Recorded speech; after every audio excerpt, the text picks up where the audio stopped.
jógee moom dina proposer parce que mën na nekk pour que ñu dem vers la dissolution de l'Assemblée nationale il def des élections je dis même pas des élections anticipées des élections législatives pour moi une concordance entre le mandat du président et le mandat des parlementaires loolu moo doon yilla gi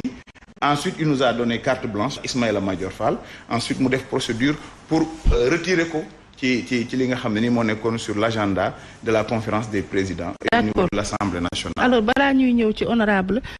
pour yéen ñi participer au dialogue waa taxawu Ndakaaru ak ñeneen ñi ci demoon nee nañu waxtaanee wuñ fa wàllu article 87. kay waxtaanee nañ ko fa déggoo wuñu ci. boo liiree seen communiqué bi di nga xam ne ni waxtaan nañ ko mais yiyuñ ci sori wuñu ci.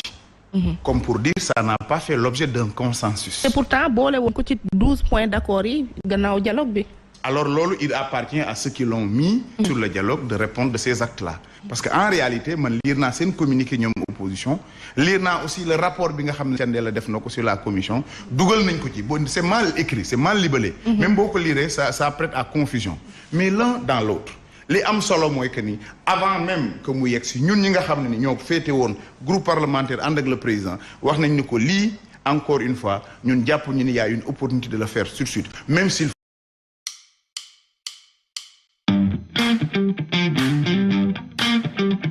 le 11 lañ ci wax ak le président le 11 le recevoir le groupe parlementaire Benno Bokk Yaakaar. Le 11 on a discuté avec lui mu demandé suñu groupe parlementaire le président Oumar Youm ak le président de la commission des lois ñu entrer en contact le ministre Ismaïla Madior Fall pour que ñu discuter parce que il fallait convaincre aussi le ministre de l'opportunité de l'enlever sur les projets de loi à déposer sur la table dès lors que nous jugeons très honnêtement au-delà de l'opportunité que ni jàpp nañ ni les députés ont un mandat de 5 ans parce que le 11 terewul ñu yóbbu ko Assemblée nationale def ko session extraordinaire déggu leen beneen bi également est-ce que du xam ngeen ne bu ngeen demee taxawu le PDS ak Yewwi kenn du ci ànd ça veut dire que ça ne passera pas ngeen dem ne xaaral ñu wax ñu dindi le su ñëwoon defe naa ne ñun ñëpp d'accord nañ ni war nañ organiser voie de dissolution de l'Assemblée nationale pour man déjà on l'a organisé c'est par rapport à la situation on va vers une élection tey ki gagné président quel est son rapport avec la majorité sur place gis nañ assemblée ni muy demee pour éviter le nouveau président fan lay jógee xamuñ ko pour mu bañ affaire yooyu ñu ni nañ ci anticiper ñu waxtaan ci d'accord alors man j'aurais proposé même que cette projet de loi ñu bàyyi ko mu ñëw assemblée les gens vont faire des amendements ceux qui sont pas d'accord man par exemple je ne suis pas d'accord pour qu'on donne carte blanche pour un président de la République qui qu'il puisse être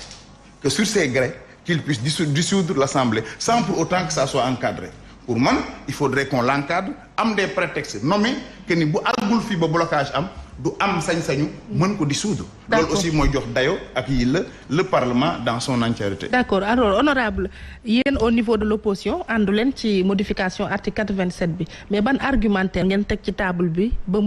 mu waral seen attitude boobu noonu.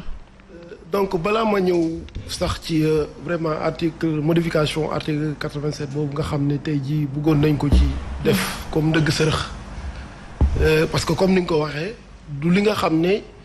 ci point de discussion yi la bokkoon gaa mais du lu ñu waxtaane ci lu ñu dégg bokk parce que bokk ñu woon ci dialogue bi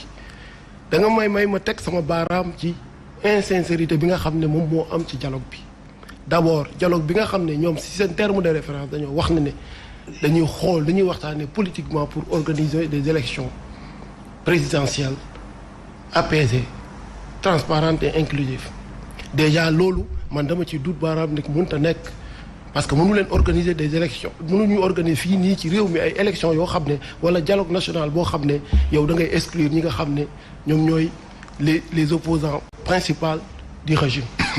à savoir Yewwi Askan Wi déjà man foofu dama jàppoon ne dialogue bi amul sincérité deuxièmement ñu dem ba nga xam ne waxtaan nañ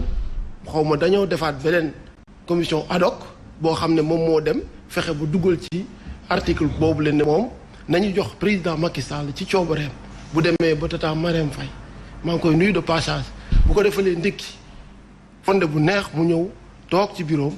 xëcc fooyam def décret daal di ne damay dissoudre assemblée nationale. donc article bi loolu na hyper présidentialisme moom laa seetlu ci article bi ak lañ ci bëggoon a dugal déjà gis nañ doole bu ñu jox moom mooy le chef suprême des chef d'état-major des armées moom mu ngi toog ci conseil supérieur de la magistrature donc di buum bi léegi nag mu ne exécutif mu ne législative bi nga xam ne tey jii jaaxal na ko mooy 14e législative te ci coobareem la 14e législative bi am ndax moom moo doon jéem a xool nu muy njunjaajee ba far bàyyi ab liste suppléant mu daal di wàcc biir assemblée nationale liste suppléant boo xam ne man maa ci nekkoon à la 17e position tey jii ñu ñoo nekk assemblée nationale di ko wane ne pouvoir législatif war na mun a jouer rôle am en droit exécutif bu ko defee ñu témboo. waaw mais bu ngeen defutoon boycott dialogue est-ce que kon bu ngeen évoqué ak ñoom article bi modification bi ñu ci namoon dialogue dañ ñu boolewul ci dialogue parce que munoo jël dialogue boo xam ne tey jii yow ñun naka la ñu munee dialogue alors que on peut compter plus de 400 détenus dans les geôles des prisons du Sénégal naka la ñu mun a def dialogue bu mel noonu alors que chaque jour que jëfee liberté de réunion fii mënuñu ko permettre fii ci biir Sénégal soo jógee ne sax ne da ngay def nemmeeku tour ñu dóor dal kaw moo taxoon dañ ne woon il faut des conditions pour que vraiment ñu mun a toog ñu waxtaan ñun ñëpp jàmm la ñuy woote. loolu est-ce que du chantage tamit bu ngeen doon def ci kanamu état. déet moom mooy chantage moom bi nga xam ne ku gedd sa yaay ay moom moo nekk di chantage ne bu ngeen buggee bokk ba sax bu ngeen buggee bokk ñëw leen ci dialogue bi loolu déjà rek dans une démocratie achevée wala dans une démocratie majeure waruñu toog di waxtaanee ku war a bokk ci ay élections présidentielles fii ci suñu réew en 2023. Je dis que c'est quelque chose boo xam ne tey jii c'est indigne de notre démocratie. Il ne faut pas assumer aussi le fait de ne pas aller au dialogue wax nga ko ku génn ay non on l'a assumé. Alors on a posé les conditions. La politique de la chaise vide. Si vous me permettez continuer. ci foofu laa ñëwee en fait politique chaise vide boobu ngeen def est-ce que du moom moo indi li nga xam ne moom moo am yëpp tey modification ëllëg ñu ngi wax li nga xam ne moom moo ñeel ci article yi nga xam ne moom moo mën a permettre Khalifa Sall Karim Wade ñu bokk te yéen amaana concerné wu leen parce que vous avez refusé de dialoguer. non amul leen lu nga xam ne tey jii mën nañ ko def ci réew mi te concerné wu képp boo xam ne acteur politique la ñun balaa ñu wax ne dañoo war a waxtaane am na ci loo xam ne tënk nañu pare mooy constitution bi mu leer neen ci bopp nit ñi ce qu'il faudra éviter et une bonne fois pour toutes mooy di jël ay loi électorale di ko salfaañe di seet naka ko mën a faagaagale ak opposant parce que bu ngeen seetloo président Macky Sall ba mu toogee ba tey musul nangoo jàkkaarloo ak nit ñi tey jii dinaa ci ñëw balaa maa ngeen permettre ma rek ma wax ci vraiment article bi nga xam ne dañoo bëggoon def modification bi pour wax ne loolu aussi tamit dafay duggaat ci li may wax ne dialogue bi sincère parce que ñoom seen bopp tey jii je les félicite ils ont pas été des automates parce que bari na li leen président Macky Sall di woo naan leen li ma bëgg ngeen may defal leen ma nanga ma defal naa bëggoon naa nag président Macky Sall bu leen di woo mu leen di wax ne def leen ay enquête parlementaire pour que ñu wax ci 45 milliards d'armement bi nga xam ne dañ ko jënd te armement yooyu moom lañ gis tey jii ay nit téye ko ci ay manifestation di ko dóor ci xale yi bëggoon naa président Macky Sall woo ay député ne leen dama bëgg ngeen def des commissions d'enquête parlementaire ñu